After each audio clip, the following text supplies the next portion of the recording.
Seminario de tesis, Maestría en Evaluación Inmobiliaria, Semana 2, Parte 1. Diseño de la investigación. Para el diseño de la investigación, lo primero que se tiene que hacer es definir conceptualmente las variables dependiente e independiente que se identificaron en el proceso explicado en la semana anterior, cuando se hizo la redacción de la pregunta principal de investigación. Recordemos que dijimos que íbamos a tener una sola variable dependiente y una sola variable independiente. Y siguiendo con el ejemplo que estábamos manejando la semana pasada, en este caso manejamos que la variable dependiente era el demérito que sufren los bienes inmuebles. La definición conceptual es investigar en una fuente de información válida qué significado tiene esa variable o ese concepto de la variable como su nombre lo dice. Y en este caso dice acto o circunstancia que reduce el valor o mérito de algo, menoscabar, desmerecer, según el Diccionario a Lengua Española 2005. Por otro lado teníamos la variable X, la independiente, que era la presencia del casino, y la definición conceptual era presencia de un inmueble destinado a uso de casino cerca de los inmuebles en estudio. El siguiente paso es definir operacionalmente las variables dependiente e independiente, es decir, especificar o dar respuesta a la pregunta ¿cómo se van a medir?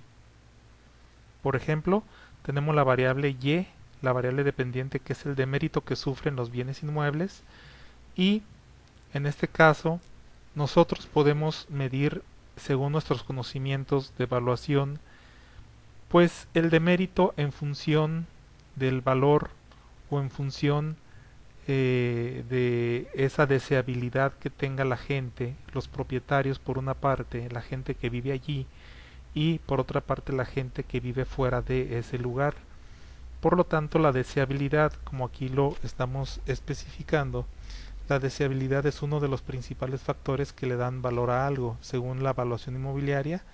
Y bueno, estamos desglosando dos dimensiones: el grado de deseabilidad por parte de los propietarios, de la gente que vive allí, y el grado de deseabilidad por parte de los habitantes de zonas aledañas, o sea, de gente que no vive ahí.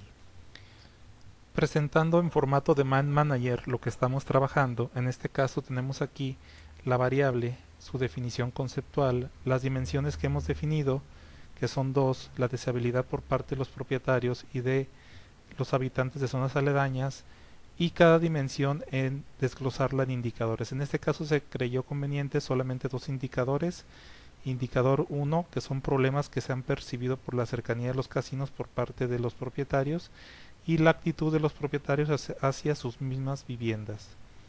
La dimensión 2 es el grado de deseabilidad, pero por parte de los habitantes de las zonas aledañas. En este caso se mediría con una escala de actitud de los habitantes de esas zonas aledañas hacia los bienes inmuebles de la zona de estudios en la zona de influencia de los casinos. Podemos tener más indicadores, pero por lo regular en este tipo de estudios salen dos o cuando mucho tres indicadores. Por otro lado tenemos la variable X, que es la presencia de un inmueble destinado a uso de casino cerca de los inmuebles en estudio. Pues con una sola dimensión, porque solamente se va a medir la presencia, y la medición de la presencia no requiere más que una sola acción. Entonces la dimensión sería la misma redacción que se tiene para la variable. La presencia del inmueble y en Mind Manager pues también sería un solo indicador, la presencia del inmueble destinado a uso de casino. Entonces tenemos la variable, la definición conceptual, la dimensión y el indicador igual, es un solo indicador, es muy fácil de medir. Enseguida sigue especificar los instrumentos de recolección de datos con los que se medirán los indicadores. Aquí tenemos los indicadores. 1. Problemas que se han percibido por la cercanía de los casinos. 2. Actitud de los propietarios hacia sus viviendas, correspondientes a la primera dimensión de la variable Y. y el indicador 1 correspondiente a la primera dimensión de la variable y, o a la segunda dimensión, perdón, de la variable y, a la segunda dimensión, y sería la actitud de los habitantes de zonas aledañas hacia las viviendas en la zona de influencia de los casinos. Por lo tanto, en este caso tendríamos que los problemas que se han percibido por la cercanía de los casinos sería una encuesta a aplicar a los propietarios de los bienes inmuebles de la zona. La actitud de los propietarios hacia sus viviendas, una escala de actitud de los propietarios hacia sus mismos inmuebles, y la actitud de los habitantes de zonas aledañas hacia las viviendas en la zona de influencia de los casinos sería una escala de actitud a aplicar a los habitantes de zonas aledañas. Los indicadores de la variable X sería cómo medir la presencia del inmueble destinado a uso de casino con observación directa en el sitio y revisión de mapas solamente. Fin de la presentación.